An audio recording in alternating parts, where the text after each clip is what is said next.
أعوذ بالله من الشيطان الرجيم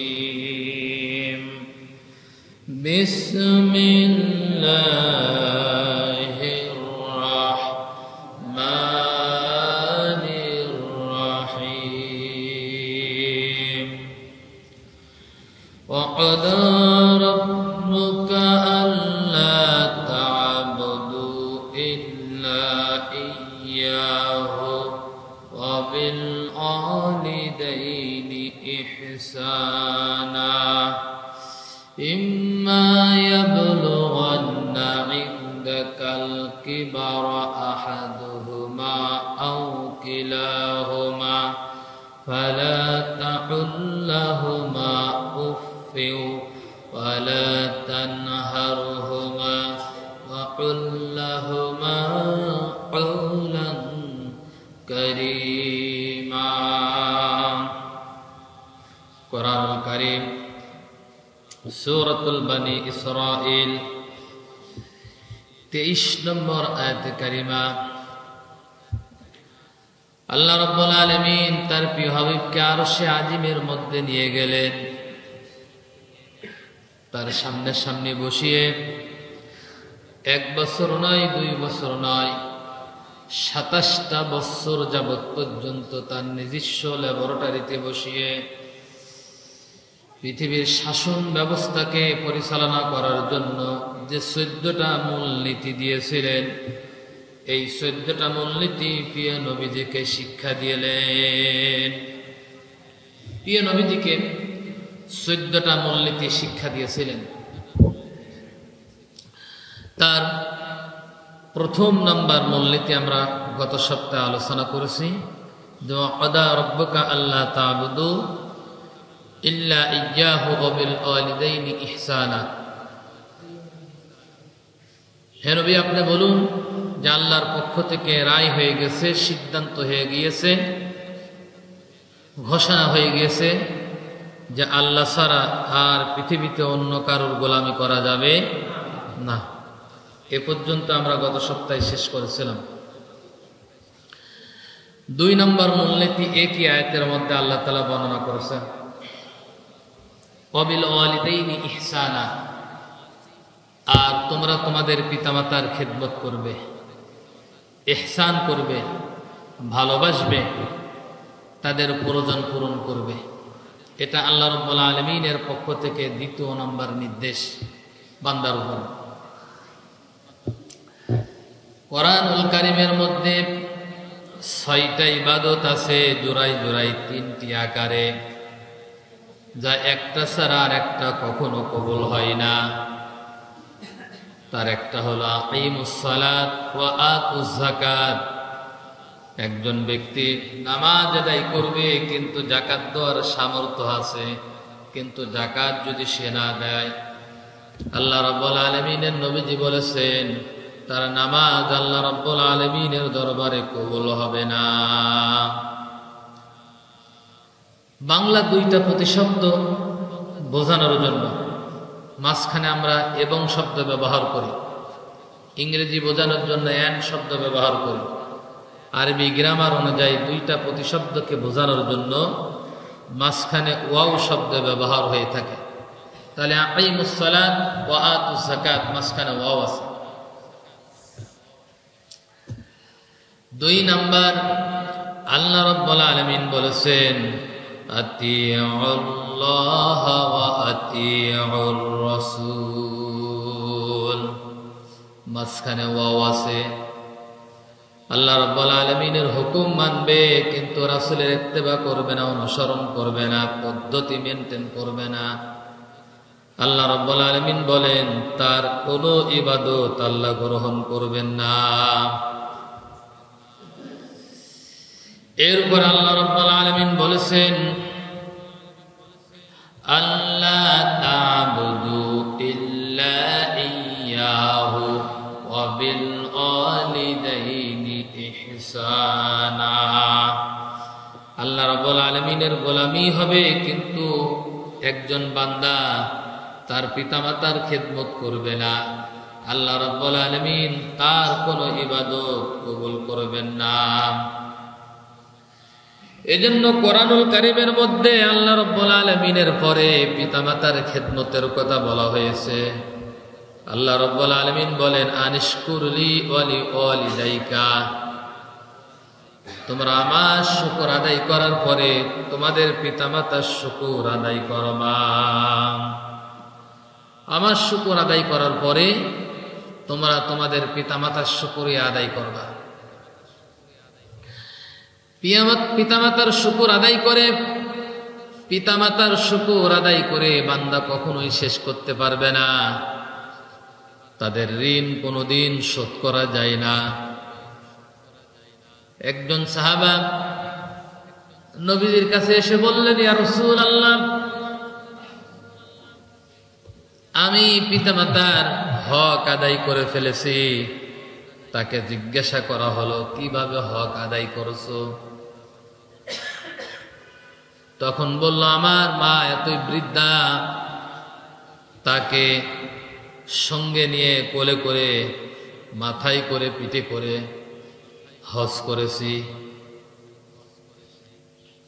মিনা মুজদালিফায় গিয়েছি, সাফার মারওয়া পার সাই করেছি, আরাফাতের ময়দানে গিয়েছি, কাবা শরীফ 7 বার চক্কর মেরেছি। এই বুঝি আমার হক, পিতামাতার হক আমি আদায় করে ফেলেছি। নবীজি বললেন, সন্তান, তোমার পিতামাতার হক এখনো তুমি আদায় করতে পারোনি। এমনকি তোমাকে গর্ভধারণ করার পরে তুমি যখন পৃথিবীতে আসলে, আসার পূর্ব মুহূর্তে যে পেটে বেদনা হয়েছিল, তুমি তোমার মায়ের পেটে লাথি মেরেছিলেন।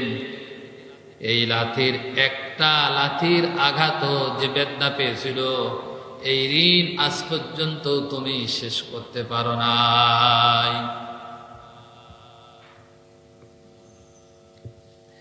এজন্য নবীজি বলেছেন, হুমা জান্নাতুকা ওয়া নারুকা, পিতামাতা তোমার জান্নাত, পিতামাতা তোমার জাহান্নাম।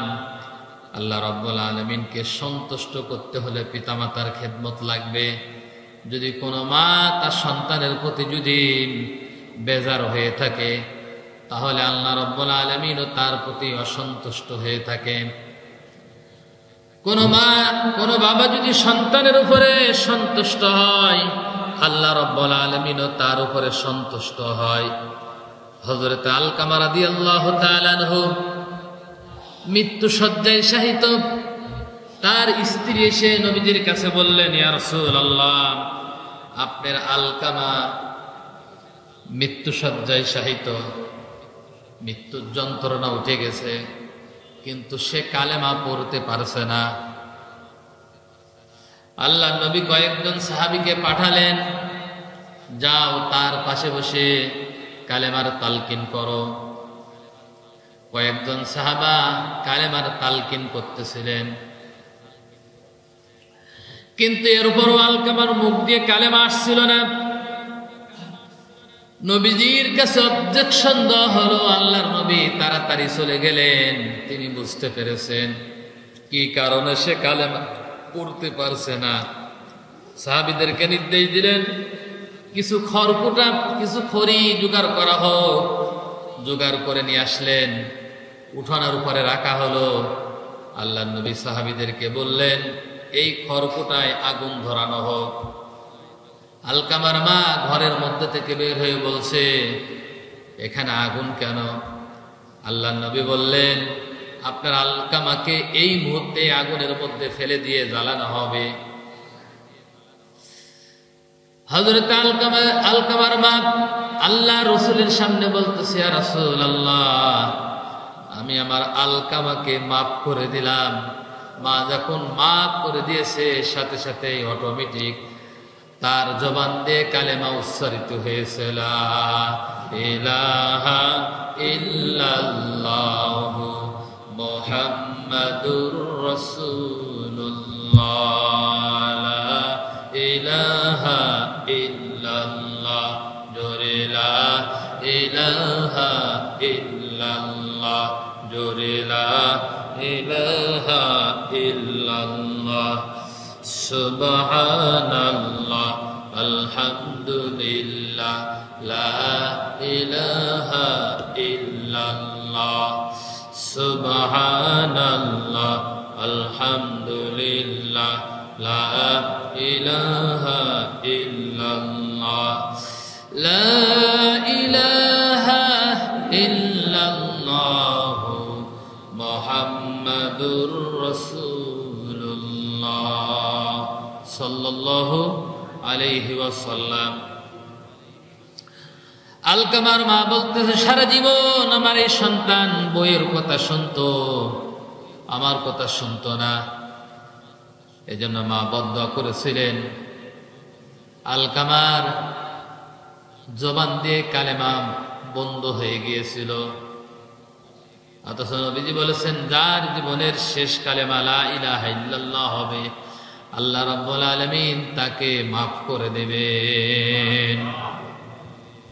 এরকম অনেক ঘটনা আছে, মায়ের সাথে বেয়াদবি করলে, বাবার সাথে বেয়াদবি করলে, আর তারা যদি বদদুয়া করে, তাহলে মরণের সময় এরকম ঝামেলায় পড়তে হয়। অবশ্যই মা বাবার দোয়ার প্রয়োজন আছে। মা বাবা যদি দোয়া করে, একজন সন্তান অনেক উপরে উঠতে পারে। মুসা আলাইহিস সালাতু ওয়াস সালাম আল্লাহর কাছে বলতেছেন, আল্লাহ আমার সঙ্গে জান্নাতে থাকবে কে? আল্লাহ রাব্বুল আলামিন মুসা নবীকে বললেন, তোমার সঙ্গে জান্নাতে থাকবে একটা কসাই। তিনি কৌতূহল ভাবে জিজ্ঞাসা করলেন, আমার সঙ্গে একটা কসাই থাকবে, আমি তাকে দেখতে চাই, তার অ্যাড্রেসটা দিয়ে দেওয়া হোক, পরিচয়টা জানিয়ে দেওয়া হোক। হযরত মুসা আলাইহিস সালাতু ওয়াস সালাম পরিচয় পাইলেন, হাঁটতে হাঁটতে সেখানে চলে গেলেন। দেখলেন বাজারে বসে বসে ওই লোকটা গোশত বিক্রি করতেছে। গোশত বিক্রি করতেছে, একটা পশু জবাই করার পরে উৎকৃষ্ট মানের গোশত নিজের কাছে রেখে দিয়ে বাদ বাকি টুক বিক্রি করার পরে বেচা কেনা যখন শেষ হয়ে গেল, লোকটা বাজারের থেকে বাড়ির দিকে রওনা দিয়েছে। মুসা নবী লোকটার কাছে জিজ্ঞাসা করতেছেন, ভাই আমি একজন পথিক, আমাকে আপনি একটু নিয়ে যাবেন কিনা?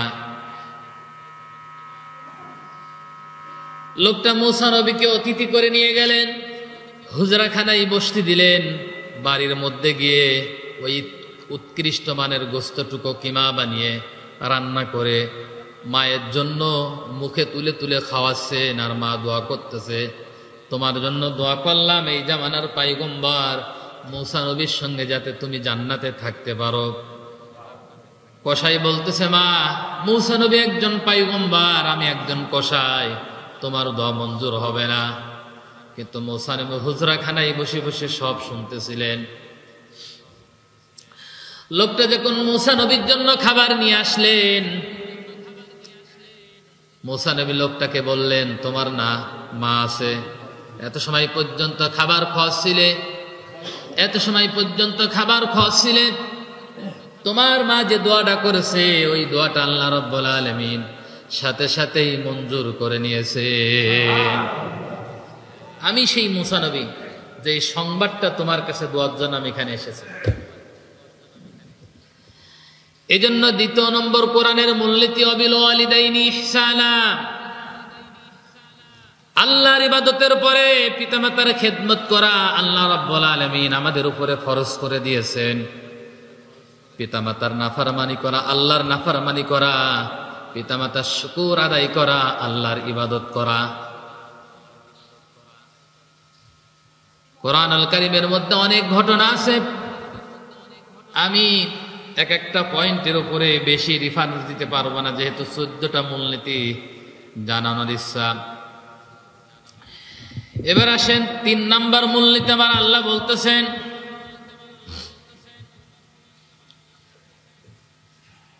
وَآتِ ذَا الْقُرْبَى حَقَّهُ وَالْمِسْكِينَ وَابْنَ السَّبِيلِ وَلَا تُبَذِّرْ تَبْذِيرًا। ইন্নাল মুবাদ্দিরিনা কানু ইখওয়ানাশ শায়াতিন ওয়া কানাশ শাইতানু লিরাব্বিহি কাফুরা। জোরে বলেন আল্লাহু আকবার। নবীজিকে আল্লাহ রাব্বুল আলামিন তার নিজস্ব ল্যাবরেটরিতে বসিয়ে 14টা মূলনীতি শিক্ষা দিচ্ছেন। তার প্রথম মূলনীতি হচ্ছে এই পৃথিবীতে রান্নাঘর থেকে শুরু করে সংসদ ভবন পর্যন্ত সব জায়গায় একমাত্র গোলামি চলবে কার? আরো জোরে বলেন আল্লাহ। আল্লাহর আইন ও বিধান দিয়ে সবকিছু চলতে হবে এবং চালাতে হবে, এটাই আল্লাহ তাআলার মানসাক মোবারক। 2 নম্বর মূলনীতি হচ্ছে পিতামাতার সঙ্গে ভালো আচরণ করতে হবে। পিতামাতা যদি কারোর বেঁচে না থাকে তাহলে আপনি পিতামাতা ইন্তিকালের পরও একজন সন্তান পিতামাতার খেদমত করতে পারে, সেটাও আল্লাহ রসুল আমাদেরকে বলে গিয়েছেন। একজন পিতামাতা যদি মরে যায়, সন্তান 12টা পদ্ধতিতে পিতামাতার খেদমত করতে পারে। 1 নম্বর পদ্ধতি রব্বিরহামহুমা কামা রব্বায়ানি সগীরা। 2 নম্বর পদ্ধতি পিতামাতার জন্য খাসভাবে ইস্তেগফার করা, কারণ তারা মানুষ ছিলেন, আমাদের মানুষ করার জন্য তারা অপরাধ করে ফেলতে পারেন। 3 নম্বর মূলনীতি পিতামাতা যদি কোনো ঋণ থেকে থাকেন তাহলে ঋণগুলো পরিশোধ করে দেওয়া। বাবার গায়ে শক্তি ছিল, তার আপন ভাইয়ের সম্পত্তি নিজেই আত্মসাৎ করেছেন। আমি সন্তান হিসাবে জানি আমার ফুফুর সম্পত্তি আমার বাবা নিয়েছে, আমি এটা জানি। আমি যদি মক্কা শরীফের ইমাম নিয়ে এসে আমার বাবা জানাজা পড়াই আর যদি 14টা গরু কিনে যদি খানা করে দিই, আমার বাপের কবরের আযাব মাফ হবে? হবে না। তাহলে এই মাফ করাতে হলে প্রথম যে কাজটা, বাপের রেখে যাওয়া সম্পত্তি থেকে তারা সে যে ঋণ আছে সেই ঋণগুলো কি করে দেওয়া? পূরণ করে দেওয়া, পরিশোধ করে দেওয়া। 4 নম্বর মূলনীতি হচ্ছে তারা যদি কোনো ওসিয়ত করে যায় তাহলে ওসিয়ত পূরণ করে দেওয়া। 5 নম্বর মূলনীতি হচ্ছে যে পিতার যত ভাই আছে, বন্ধু আছে, মায়ের যত বোন আছে, বান্ধবী আছে, এদের সাথে ভালো আচরণ করা, মাঝে মাঝে ডেকে ডেকে তাদেরকে খেত দেওয়া, সম্মান করা, হাদিয়া দেওয়া।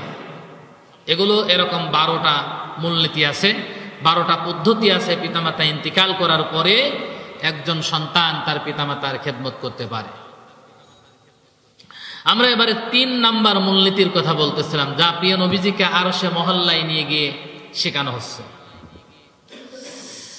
আল্লাহ রাব্বুল আলামিন বর্ণনা করতেছেন, ওয়া আতিযাল উরবা হাক্কাহু ওয়াল মিসকিনা ওয়া ইবনাস সাবিল ওয়া লা তুবাদদিরু তাবযীরা।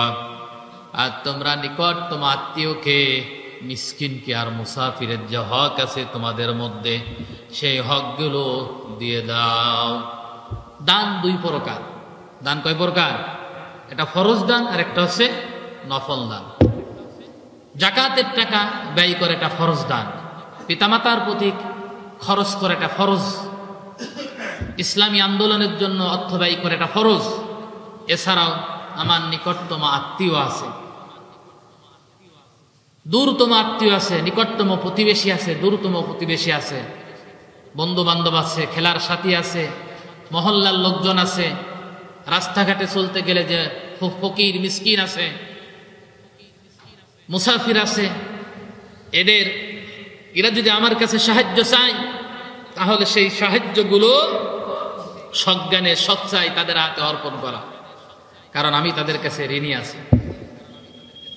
কিরকম ভাবে ঋণী আছি? আল্লাহ নবী বলেছেন একজন মুসলমান আর একজন মুসলমানের উপরে 6টা হক আছে। কয়টা হক? 6টা হক আছে। কোন মুসলমান যদি বিপদে পড়ে, অসহায় হয়ে যায়, তাহলে সেই অসহায়ত্বর পাশে মুসলমান আরেক মুসলমান দাঁড়াবে। এটা ইসলামের ভ্রাতৃত্ব। সমাজে একজন বিপদে পড়েছে, তার পাশে দাঁড়াতে হবে। একা না পারলে 10 জন মিলে দাঁড়িয়ে তাকে স্বাবলম্বী করে দিতে হবে, তার সাহায্য সহযোগিতা করে তার একটা ব্যবস্থা করে দিতে হবে। এটা ইসলামের সৌন্দর্য। 10 টাকা ভিক্ষা না দিয়ে, 100 টাকা ভিক্ষা না দিয়ে, একটা শাড়ি যাকাত না দিয়ে এমন একটা ব্যবস্থা করে দাও সে যাতে ইনকাম রোজগার করে খেতে পারে। এটা হচ্ছে ইসলামের সৌন্দর্য।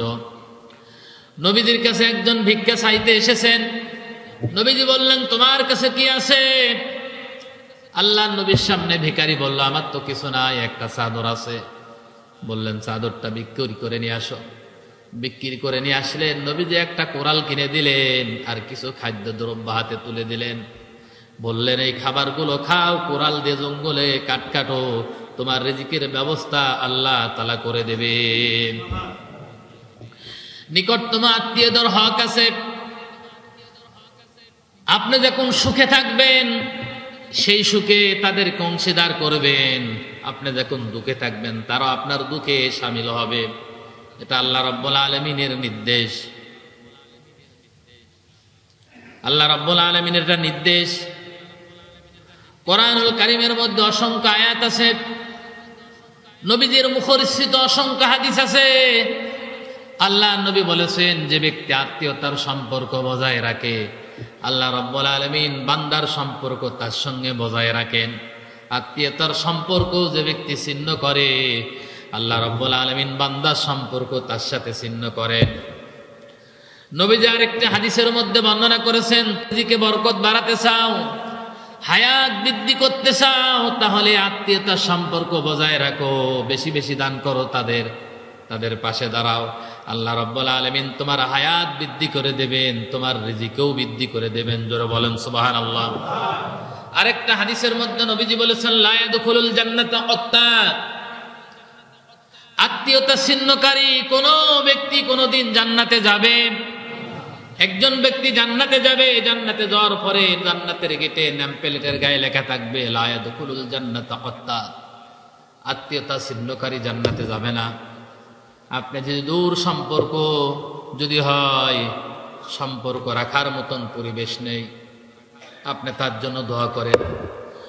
নবীজির কাছে একজন সাহাবী এসে নালিশ করলেন, ইয়া রাসূলুল্লাহ, আমার এক আত্মীয় আছে, আমি তার সাথে সম্পর্ক রাখতে চাই, কিন্তু সে আমার সাথে সম্পর্ক রাখতে চাই না। আমি তাকে ভালোবাসি, সে আমাকে ভালোবাসে না। আমি তাকে ভালো উপদেশ দিলে সে আমাকে মন্দ খোঁটা দেয়, আমার প্রতি রাগান্বিত হয়, অথচ অন্তর থেকে আমি আল্লাহর জন্য তাকে ভালোবাসি। আল্লাহ নবী বললেন, তোমার দৃষ্টান্ত যদি সত্যি হয়ে থাকে, তুমি তার জন্য দোয়া করো, কিয়ামতে তুমি আল্লাহর দরবার থেকে, বিচারের কাঠগড়া থেকে বেঁচে যাবা।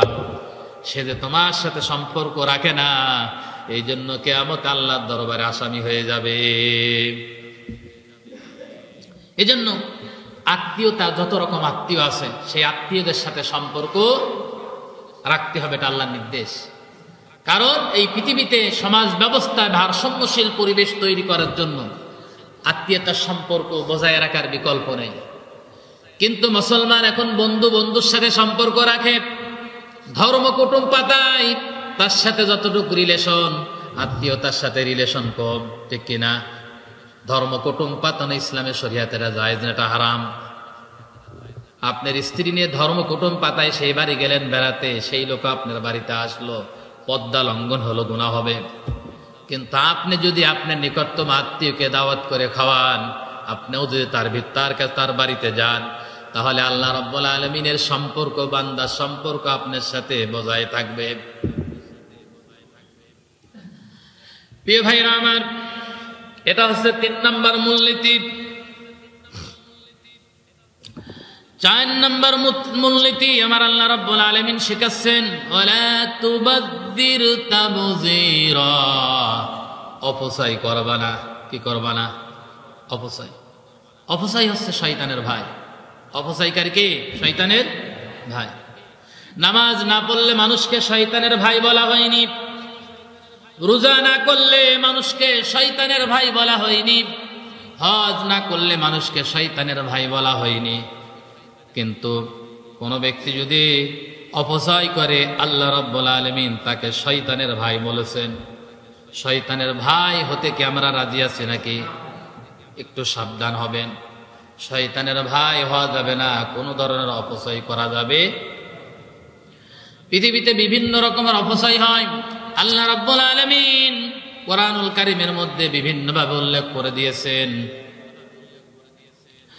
ইয়া বানি আদম খুযু زينتكم عند كل مسجد وكلوا واشربوا ولا تسرفوا إنه لا يحب المسرفين জোরে বলেন আল্লাহু আকবার ইয়া বানি আদম খুযু যিনাতাকুম ইনদা কুল্লি মসজিদ তোমরা যখন মসজিদে নামাজ আদায় করতে যাবা তখন তোমরা ভালো ভালো পোশাকগুলো পরে নাও তোমরা সাজসজ্জা ঠিক করে নাও আল্লাহ নির্দেশ করছেন মসজিদে নামাজে দাঁড়ানোর আগে তোমাদের ভালো ভালো পোশাকগুলো পরে তাইগে আসো এটা আল্লাহর নির্দেশ সরাসরি কিন্তু অনেকে আছে মসজিদে ওই সিরা টুপি মাথায় দিয়ে চলে আসে সিরা জামা গায়ে দিয়ে চলে আসে অথচ ভালো জামাটা সুন্দর জামাটা তার কেটে মিক্সেপে তোলা আছে আলমারিতে তোলা আছে এগুলো করা যাবে না এই জায়গা মানে সরাসরি আল্লাহর সামনে দাঁড়ানো আবার অনেকে বিড়ি খায় না খায় না বিড়ি যে খায় তার পাশে কখনোই দাঁড়ানো আমি মাঝে মাঝে চিন্তা করি বিড়ি খাই যে গাও দিয়ে গন্ধ তার জামা দিয়ে গন্ধ তার টুপি দিয়ে গন্ধ তার ল্যাব দিয়ে গন্ধ তার বালিশ দিয়ে গন্ধ তার বউ যে জায়গা থাকে কেমন আমার চিন্তা হয় মাঝে মাঝে এত গন্ধ এগুলো খারাপ কাজ এগুলো করা যাবে না প্রিয় ভাইরা আমার এগুলো অপচয় বিড়ি খাওয়া এগুলো অপচয় হারাম খাওয়া এগুলো অপচয় প্রয়োজনের অতিরিক্ত খরচ করা অপচয় আল্লাহ রাব্বুল আলামিন নিষেধ করে দিয়েছেন আর যারা তা করে সরাসরি আল্লাহ তাদেরকে শয়তানের ভাই বলেছেন আমার আল্লাহ বলতেছেন ইন্নাল মুবাযযিরিনা কানু ইখওয়ানাশ শায়াতিন যে ব্যক্তি অপচয় করে তারা হচ্ছে শয়তানের ভাই ইন্নাহু লা ইউহিব্বুল মুসরিফিন আর অপচয়কারীকে আমার আল্লাহ কখনোই পছন্দ করে না বিয়ে বাড়িতে গরিব মানুষের দাওয়াত নাই সবকিছু মেহমানদের জন্য আয়োজন কেউ যখন আসে নাই খাবারগুলো নষ্ট হবে তখন গরিব মানুষের দান করে দেয় না তখন এতিমখানায় দিয়ে আসে ভাই খাবার নষ্ট হবে আবার যিনি খাবার খেতে গিয়েছেন টাকাই দিয়ে খাবার খাচ্ছেন এই মনে করে প্লেটের পার এত নিয়েছেন তিনি খাইতে পারেন না শেষ পর্যন্ত নষ্ট কিয়ামতে আল্লাহ রাব্বুল আলামিনের দরবারে হিসাব দেওয়া লাগবে আপনি যতটুক পারবেন ততটুক খাবেন আল্লাহর কাছে কখনো হিসাব দেওয়া লাগবে না আবার এই উম্মতের জন্য আল্লাহ রাব্বুল আলামিন সারপ্রাইজ দিয়েছেন কোন ব্যক্তি যদি হালাল খাদ্য খায় আর খাদ্য খাওয়ার শুরুতে যদি বিসমিল্লাহ বলে খায় কিয়ামতে আল্লাহ রাব্বুল আলামিনের দরবারে ওই খাবারের হিসাব দেওয়া লাগবে না অথচ কোরআনে বলেছেন সুম্মা লা তুসালুন্না ইয়াওমাইযিন আনিন নাঈম যত নিয়ামত আল্লাহ রাব্বুল আলামিন আমাদের দান করেছেন সকল কিছু নিয়ামতের হিসাব কিয়ামতে আল্লাহর দরবারে দেওয়া লাগবে না একটা ভাত এটাও আল্লাহর নিয়ামত এটা মাংসর পিস এটাও আল্লাহর নিয়ামত এজন্য নষ্ট করা যাবে না আপনি যতটুকু পারেন ততটুকু খান না পারলে নেওয়ার দরকার নেই নষ্ট করা যাবে না ছেলে মেয়ের বিয়ে হচ্ছে সুন্নতি খাতনা হচ্ছে যে কেবল একজন আমাকে অবজেকশন করতেছিলেন হুজুর ওই যে অমুক বাড়িতে একটা অনুষ্ঠান হচ্ছে দপ বাজতেছে সাউন্ড বক্স বাজতেছে এগুলো অপচয় কিয়ামতের শাস্তি হবে এর জন্য আপনাদের যদি দাওয়াত দেয় অবশ্যই যাবেন কিন্তু নিয়ত করবেন যে বাড়িতে দপ বাজে যে বাড়িতে গান বাজনা হয় আপনার আপন আত্মীয় হলো ওই বাড়িতে দাওয়াত খেতে যাবেন না রাজি আছেন ওয়াদা করবেন দেখি কে কে রাজি আছেন আল্লাহু আকবার যাবেন ওই বাড়িতে দাওয়াত খেতে যাবে না এই সমাজ থেকে এগুলো বন্ধ হওয়া দরকার রাত 12টা পর্যন্ত বাজে আর মানুষ অসুস্থ আছে না নাই ও বাড়িতে যদি আপনি দাওয়াত খেতে যান গুনাহ হবে বরং না গেলে আপনার সব বেশি হবে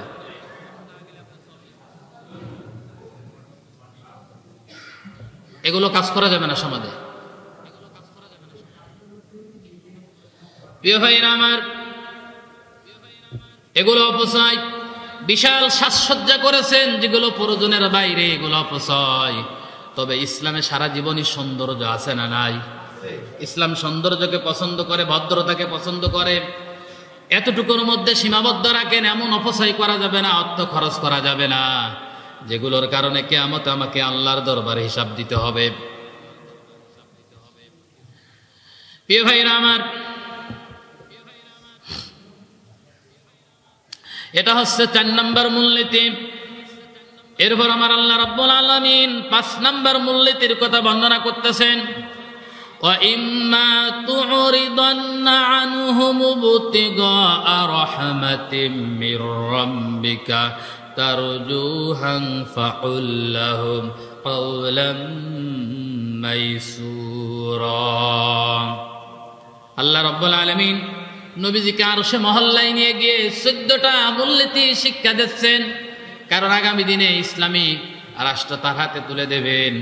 ওই রাষ্ট্র পরিচালনা করতে গিয়ে কি কি আইন লাগবে, কি কি বিধান লাগবে, কোন নিয়ম লাগবে, কোন নিয়ম প্রয়োগ করতে হবে, এগুলো আল্লাহ রাব্বুল আলামিন নবীজিকে আরশে মহল্লায় নিয়ে গিয়ে শিক্ষা দিচ্ছেন। এবারে 5 নম্বর মূলনীতি আমার আল্লাহ বলতেছেন, ওয়া ইম্মা তু'রিদান্না আনহুম ইবতিগাআ, তোমার কাছে তোমার আত্মীয় টাকা চাইতে এসেছে, মিসকিন চাইতে এসেছে, ফকির চাইতে এসেছে, মুসাফির চাইতে এসেছে, কিন্তু তোমার পকেটে তো টাকা নাই। কেউ না জানলে জানে কে? অথচ তারা মনে করতেছে আমার ভাইয়ের কাছে টাকা চাইতে এসেছি, আমার ভাই অনেক টাকার মানুষ, অথচ আমাকে দিল না। এরকম মন খারাপ করে না? করে না? কিন্তু ভাইয়ের অবস্থা তো আল্লাহ জানে, জানে কিনা? বোন বোনের কাছে টাকা চাইতে এসেছে, দিতে পারে নাই, খারাপ মন নিয়ে দুঃখ নিয়ে চলে যাচ্ছে, কিন্তু বোনের অবস্থা তো আল্লাহ জানে, ও জানে না। ওই জায়গায় আপনি কোন মূলনীতি অবলম্বন করবেন?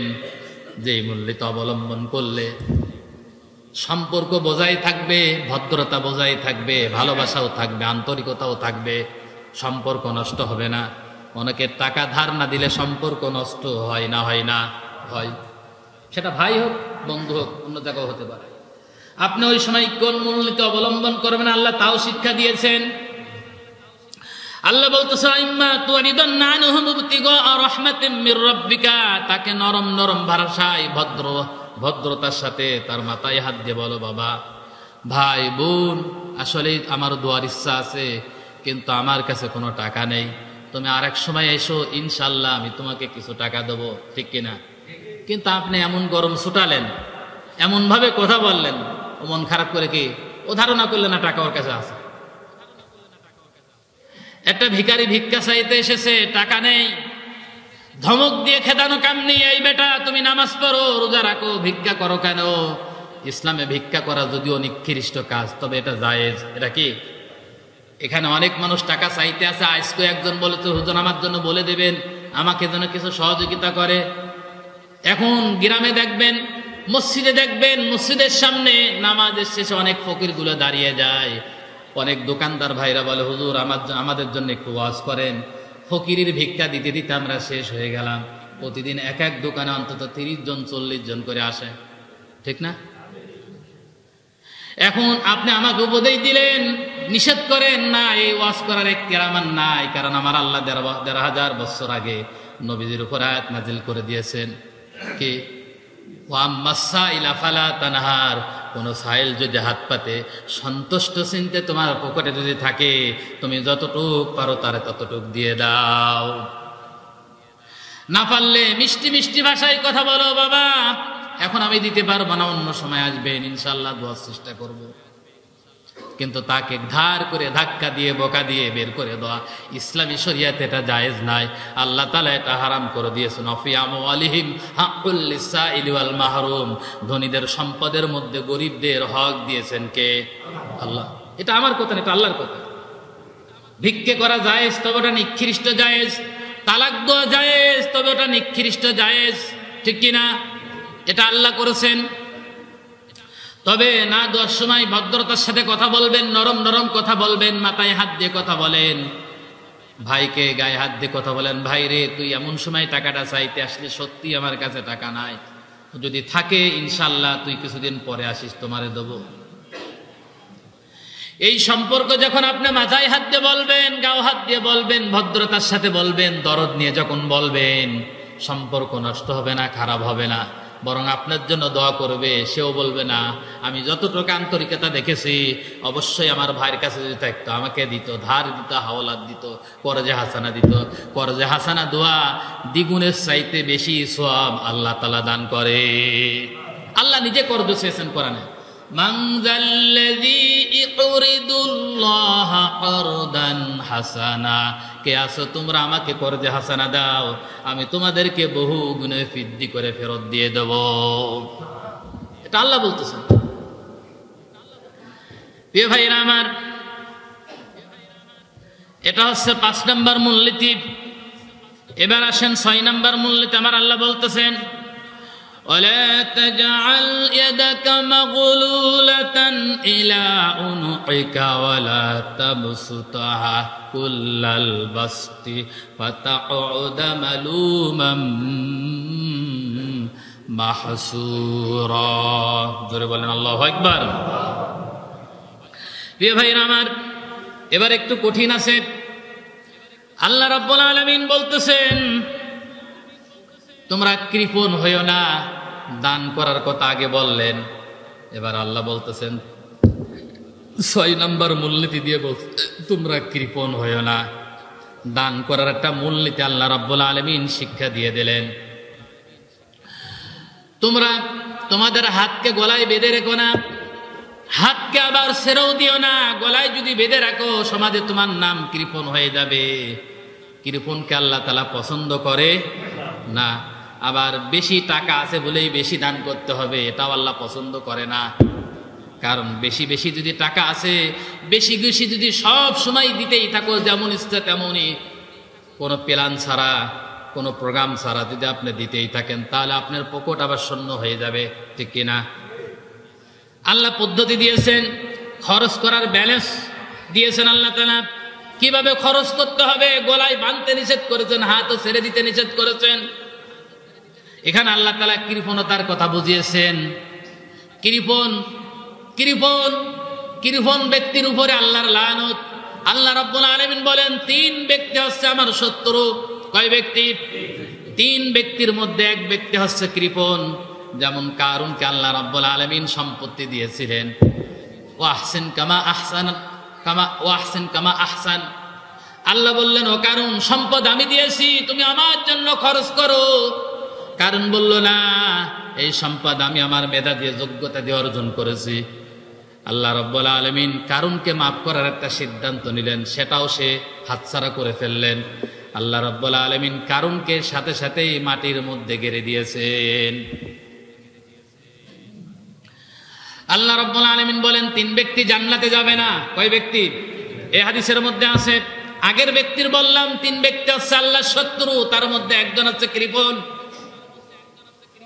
আরেকটা হাদিস মিশকাত শরীফের হাদিস, আল্লাহর নবী বলেছেন 3 ব্যক্তি জান্নাতে যাবে না, তার মধ্যে একজন আছে কৃপণ। একজন কে? আরেকটা হাদিসের মধ্যে আছে কৃপণ ব্যক্তি আল্লাহ থেকে দূরে, মানুষ থেকে দূরে, মানুষের ভালোবাসা থেকে দূরে, তবে একটা জিনিসের কাছে থাকে সব সময়। কৃপণ ব্যক্তি, সাহাবায়ে কেরাম জিজ্ঞেস করলেন, সেই জিনিসটার কাছে থাকে, ওই জিনিসটার নাম কি? আল্লাহ নবী বললেন, ওই জিনিসটার নাম হচ্ছে জাহান্নাম। ও জাহান্নামের সব সময় কাছে থাকে। জোরে বলেন নাউজুবিল্লাহ। এজন্য কৃপণ হওয়া যাবে না।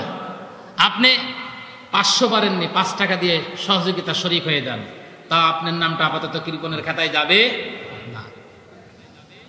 কৃপণদেরকে সমাজের লোক ঘৃণা করে। কি করে? দেখবেন একদিন কৃপণতা করতে করতে করতে করতে এমনকি নিজের ফ্যামিলি থেকেও আপনি তিরস্কৃত হবেন, লাঞ্ছিত হতে থাকবেন। হয় কি হয় না? প্রিয় ভাইরা আমার, এটা হচ্ছে 6 নম্বর মূলনীতি।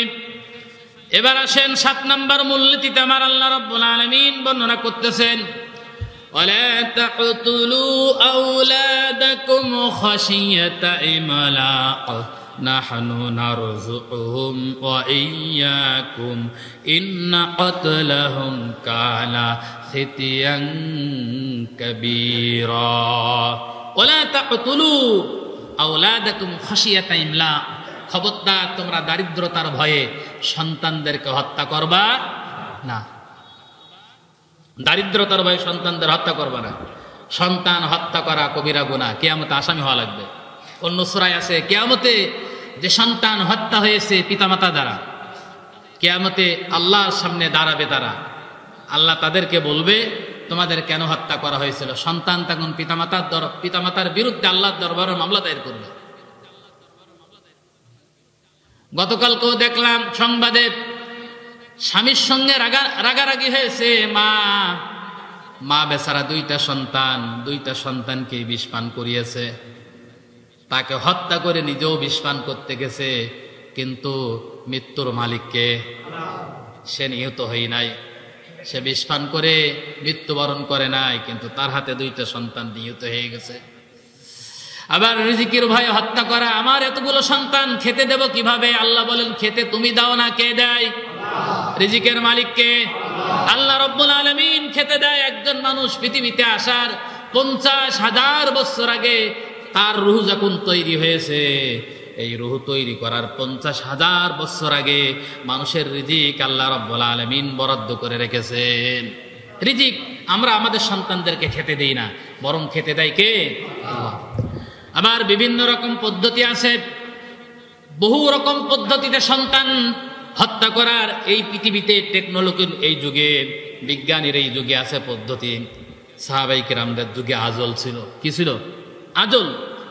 আজল সম্পর্কে যারা জানে, যারা আরবি লাইনে পড়াশোনা করে, এই আজলের বর্তমান পদ্ধতি আছে জন্ম নিয়ন্ত্রণ। কে?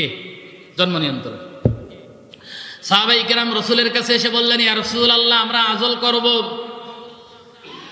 নবীজি বললেন, দেখো যে সন্তান পৃথিবীর মুখ দেখবে, আল্লাহর সিদ্ধান্ত হয়ে গেছে, তোমরা আজল করলেও ঠেকাতে পারবে না, সেটা আসবে এই দুনিয়ায়।